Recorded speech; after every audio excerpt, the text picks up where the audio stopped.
This is Africa TV. It's Monday. It's the beginning of another brand new week. And of course, we bring you another brand new edition of the Good Morning Africa program.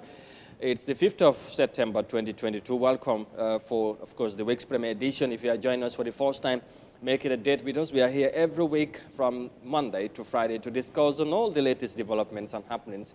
in the country and beyond. And of course, we extend our warm greetings and wherever you are, whether in the country or beyond, for the pleasure of your company as always.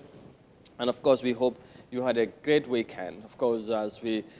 back for another week to, of course, take you through, as always, in what we expect would be another very interesting, interactive, and informative edition of the program. Once again, thank you so very much for your loyal support and company, as always, when we are here to discuss matters that we believe interest you, the viewers, but of course the Gambian people as in general, and of course, as a country, I should say. And thank you for choosing us once again. su ko defee mbokk yi ñu ngi leen di nuyuwaat beneen yoon di leen ziar bu baax a baax di am mbégte àndaat ak yéen ci beneen jotaay Good Morning Africa fii ci Africa TV fu waay mënta nekk ci biir réew mi wala ci biti réew di ànd ak ñun jamono ji ñu ngi leen di nuyu bu baax di leen ñaanal jàmm ci suba sile ci ni ngeen ñu bàyyee xel saa su ne bu waxtu bi jotee. xam ngeen ne ci waxtu bi la ñoo ñëw ànd ak yéen ci programme bi waxtaane lépp li nga xamante ne li fees la ay xew-xew ci biir réew mi naka noonu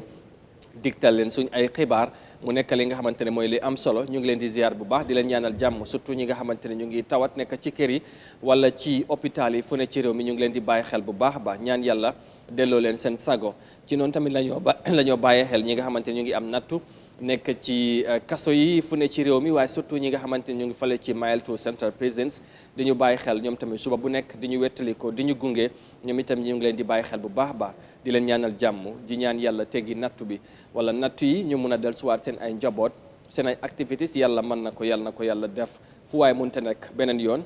ci réew mi wala ci biti réew ñu ngi leen di jaajëfal bu baax di leen ñaanal jàmm fi ngeen nekk ñu am yaakaar ne am ngeen weekend bu neex kon ñu ngi jógee ko ci weekend bi ñu ngi leen di gërëm di leen sant su ko defee tey léegi-léegi ñu war a yegsi ci ponk yu am solo ñu fas yéene waxtaanee li nga xamante ne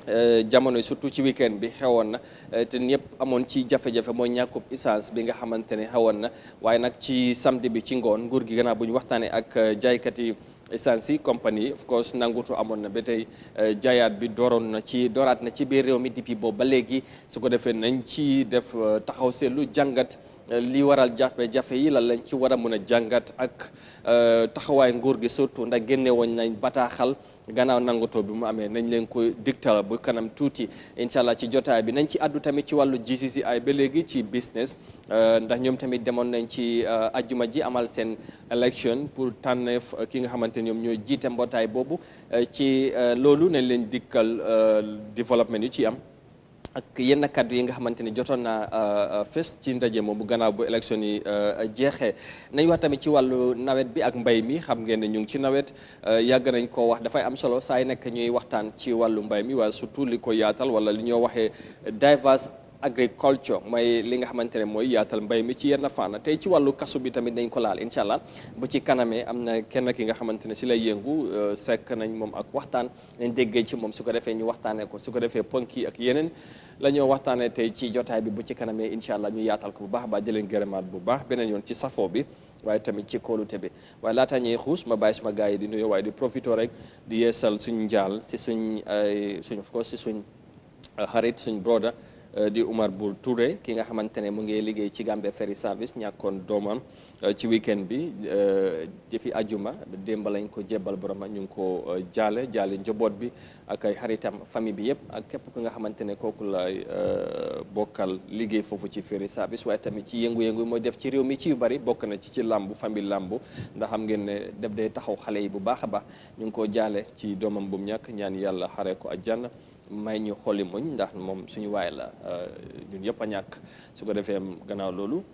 ñu bàyyi ki nga xamante ne mooy suma gars yi ñu nuyoo nag ñu xuus ci waxtaan bi dooree ko ak Modou Mouhamed Niang maam jibi loolu ñoom laay àndal ci jotaay bi moon ñan nuyu naa la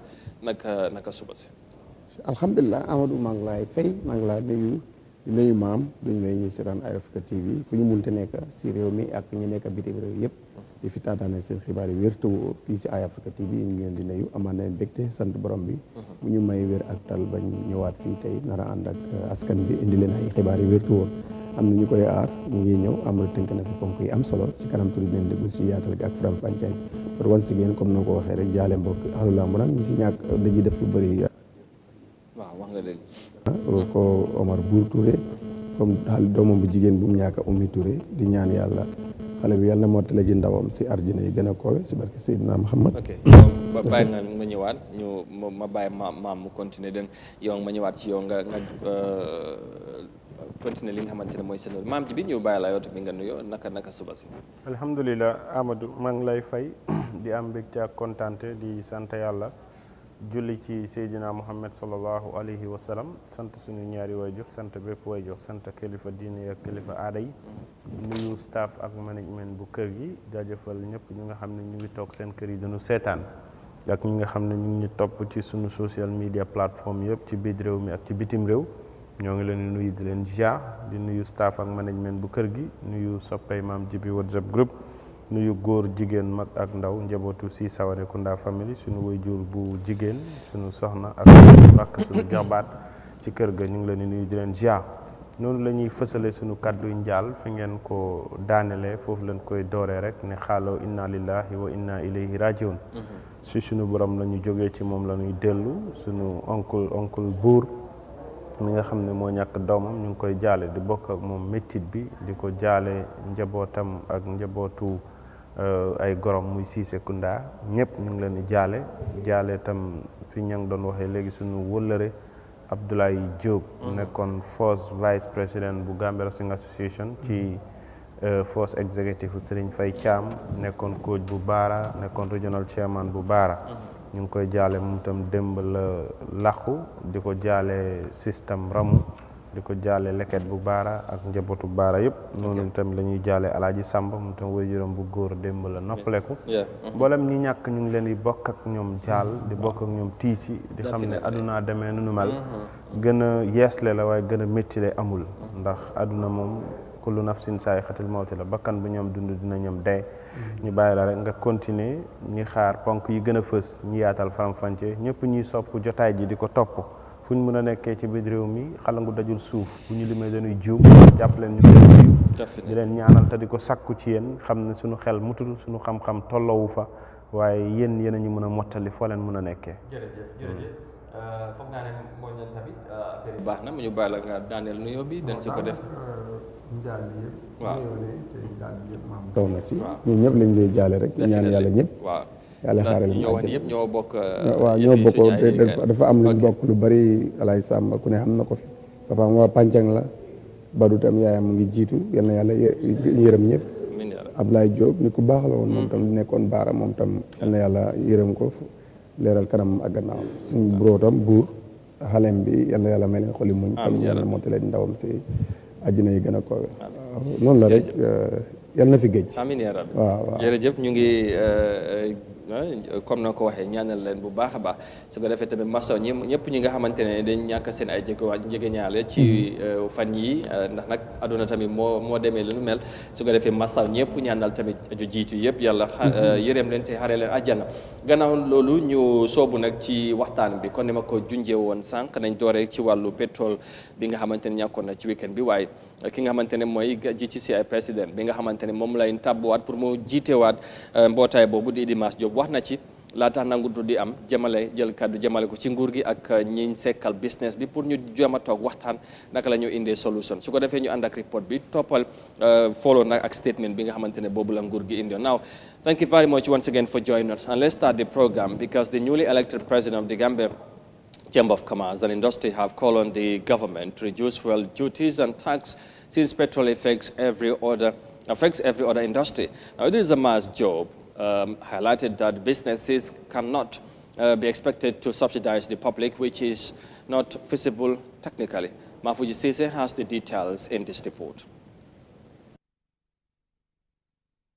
Oil business, as the head of the former Elton petrol station, said this has never happened in the country, adding that he has been in the fuel sector for over 30 years. He said it is a temporal inconvenience or misunderstanding. Job said his office and the oil marketing companies have closely worked together with the government addressed a shortage in August this year. And tomorrow I can tell you that the government and the OMCs are going to sit again together to try to resolve this. You know that petroleum prices are set by the state. It is not the oil marketing companies that set these prices. But then it has to be set at a level that is good for the community, because the overall world market prices are going down. So I believe that the price of oil can go down, and it can only go down if we contract the duties and taxes, because businesses cannot be expected to subsidize the public. It's not feasible technically. So what we are asking the government to do is to be able to reduce their taxes and keep the prices as low as, or even drive the prices down. Why am I saying this? The reason I'm saying it, because petroleum affects every other industry. If we reduce the price of the petroleum product, it's going to benefit all of them. I'm very confident that tomorrow, like the last month, when we sit down, this will be resolved very, very quickly. In a separate interview with this medium, Alaji Conte is the founder and chief executive officer of Darboe Nani, doubling as the vice president of the Gambia Chamber of Commerce and Industry, said this about projects in the Gambia. Here is only, our companies are only going to stay where they are because we will only work as subcontractors for the whole of our life. And this is not correct. So we will make sure that this is worked out in collaboration with our government. Thank you very much. Thank you. All right. We will also try and get resources like grants, so that our small companies that are in the Gambia, okay, they can have access to interest-free loans, and that way they can grow. Because otherwise, you go to the bank, it's 19% interest. At the end of the day, you do a project, you don't make any profit. That's why many companies, they start up and eventually they die. And these things we have to try and make sure we do something about them. The Gambia government is in a discussion to resolve the differences, as petroleum prices are set by the state through the Ministry of Finance and Economic Affairs and not the oil marketing companies. GCCI president stressed that fuel prices have to be set at a level that is good for the community, since the overall world fuel market is going down. The petroleum companies' refusal to sell their fuel has brought a massive public outcry on fuel. The fuel companies are reluctant to sell, purportedly because they are not happy with the price government is putting in place. This is having serious economic and health implications for the entire populace. Sick people are finding it difficult to access the various health facilities because vehicle drivers are charging a whopping amount of fares, which is not affordable. Some cannot go to work and their businesses because of the lack of fuel. Mafuji Sise, iAfrica News. Thank you, Mafuji, and we will return to matters of the GCCI later, but for the meantime, the Gambia government, in a statement through its spokesperson on Saturday, announced that following hours of negotiation with the oil marketing companies over the fuel situation, all petrol stations have now resumed their operation across the country, and the price of petrol and diesel remain unchanged. The government also said